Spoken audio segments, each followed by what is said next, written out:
ko'rmalar, yaxshimisizlar? Sabah köy programımızın yeni sani bugün sizlar bilan yana yuz ko'rishdi. Tunenki sizlar uchun sungan naqshimizni yaxshi ko'rdinglarmi do'stlar? Undaqda bugun davomli dehqonlar Nazgul Tursunjan riyosatchiligidagi barliq san'atkorlarimizning sizlar uchun sungan yangi kuylari bilan birlikda Sabah kuydi bo'lsin. Qadrdonlar, bugungi aziz mehmonimiz yanala hammalarga tanishib bo'lgan, yana shu desam, yana shu naqshlari esimga keladi ekan, Shamol, Anam chiroyli degan naqshlari esimga keldi ekan. Mush naqshlar bilan bizga texi oldingi qitimdilar yangi bir kuyni sungan Abdusami Erkin. Yana qarshi olamiz.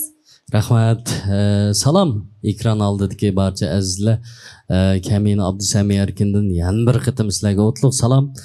Sabah kuyi mana shu programni sarg'iliq yana sizlar bilan yuz ko'rishganligimdan intayin xursandman. Biz ham xush bo'ldik. Mening eng xush bo'lganim nima desangiz Abdusami. Siz o'tganda davomli mushtaq yangi ijodiyatlar bilan men kelman deb qo'yib ketgandingiz, va'dangizda turibsiz. Bugunkisi yangi ijodiyatmi?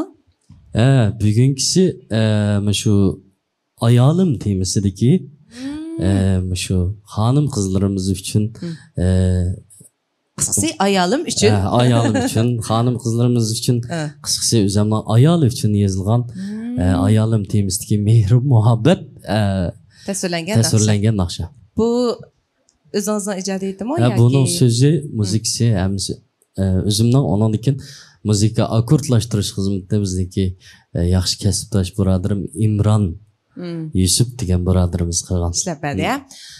Undan so'ng hozir qadar qarsam hamda asosan lirikalik tempidagi naqshlarni jiqroq aytsangiz o'tgangi tomoshadan boshqa. Ammo shu ayolimni yozishingizga qanday bir sabab bo'lib qoldi ekan? Buningda hamda shu gayda o'ylab qolamizda biz bir necha o'g'illar bilan paranglashib yoki o'zaro paranglashib biz hamda arxaq degan ancha bir sho'x kelimiz shu. Onam buni mana yog'anda qarab qo'ymiz. Masalan, qizlarga-chu. Ashta qilamsiz zade?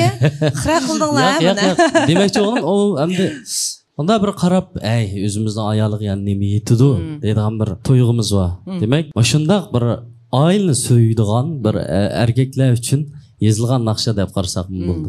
Onun ustiga shu oila qurib, farzand bo'lgandan keyin oilaning mehri texmi bir kuchayib, ota bo'lgan, dada bo'lgan masalan rasmiy bir erlik g'ururinglar bilan boshqacha bir xilmish oilaga muomala qilgan kishilar deyman.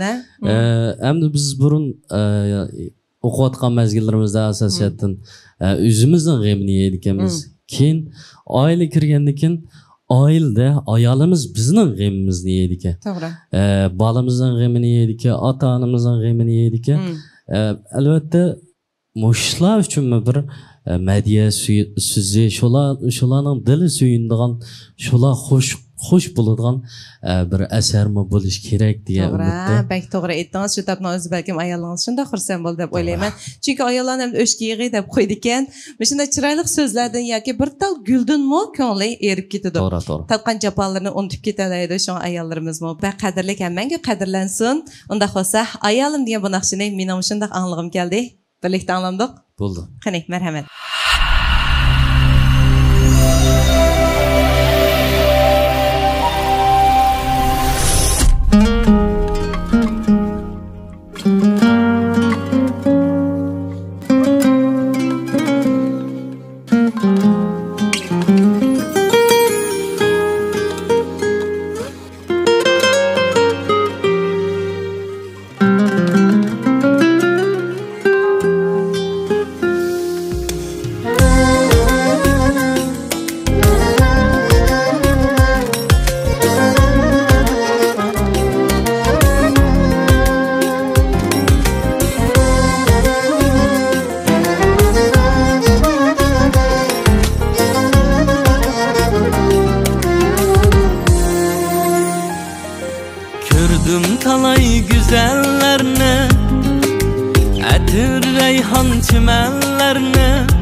Ay ayalım, gül ayalım, canla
Hoşallıkka tola ayalım mehrim başkça Ay ayalım gül ayalım can ayalım mehrim başkça Ay ayalım gül ayalım can ayalım mehrim başkça Hayalım gittim başka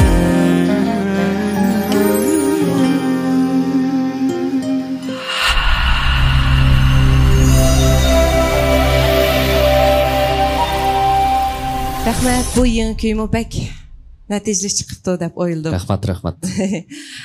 Unda bo'lsa biz sizlarga boshtil degan to'q biz bu yerda yangi kuylar orqali sizlarga ma'niyuzuq beg'ishlaymiz deb ko'pchilik. Mana hozir Abdusamim shu programmamiz yo'l qo'yilgandan buyon nihoyatda tezla yana bir yangi kuyni o'tirg'i chiqarib ko'pchilikka sovg'a qildi. Demak, endi bir yangi kuyni o'tirg'i chiqib, hammalarning e'tirof qilishiga erishmak oson ish emas. To'g'ri. Lekin hamda mush jarayonni besib o'tishga rozi bo'la oladigan san'atkorlarimiz, ijodiyotchilarimizmi oz emas. Shunga bizlarga ishonamiz. Amsa yana pat yaqinda yangi kuylar, yana aqchanda tiziladi deyman-da. Ama shu orliqda yana keyindan taqtilgan naqshlarimiz bor. Yana kelimi. Biz ham shuningga tilakdosh. O'tganda men sizga shu teri asrash buyumlarga sal ahamiyat berib qo'ying degandim, esingiz bormi? Hozir terim shunda yaxshi bo'lib ketdi. Ashtama? Yaxshi bo'lib ketdi. Unodim yaxshi qo'ydigan yana narsa. Ma'nosini tushunamsiz endi? Nim bu? Gilanna. Yo'q, bu nim qildigan ma'nos. O'tgan degan toz bir narsanda. Memo, to'g'ri. Balkim ayolingiz meni chiqishdi. Sizga ham chaplab qo'ydigan-da? Chaplab qo'ydi. Endi bu memo degan narsa bizga internet tunishib ketdi. Buni haqiqatan qizlarni o'g'illamamiz, ishiltidan bo'lib ketdi. Endi shu terimiz qurg'oq bo'lsin yoki mushtaq adalat chiqib ketsin va yoki qiyniq kirimlarni yuvayotgandan keyin biz shu memo chaplashga odat bo'lib ketdik. Mena jo'g'anda shu memo degan narsani ba'zilar kun chaplab olgancha bunda qism yana xatama, yuzniki terisi mazaq nafaslanish kerak. 3 kun bir chaplashni tavsiya qilamiz. Endi magilananimi mana hozir memo chiqiribdi. Endi buni endi alaydigi bo'lsa ichida qachlangan suyi chiqroq bo'ldi ekan. Buni olganda biz qo'limizga yoki bo'yinlarimizga suvlarini suralaydi ekanmiz. Shunlashqamdi shu gilananiki memosini hozir yana shu yuz chapliqini ko'pchilikka tavsiya qildim. Chunki endi shu gilana biopendexnik chekishlikda bizning shu programmamizni alayda qo'llab kelyotdi. Shu munosabat bilan gilana biopendexnik chekishlikning ishlarining o'ngishli bo'lishiga tilakdoshmiz. Unda bo'lsa, Absami biz yana kelar qitimliq yangi kuyingizda shu sahnamizda birlikda ko'rishaylik. Bo'ldi. Rahmat. Qadrlik ko'rmanlar, undaqda biz atki yangi kuyimiz orqali sizlar bilan yana didorlashimiz. At ko'rishaylik. Xayr xo'sh. Can ayalım mehrim başkça Ay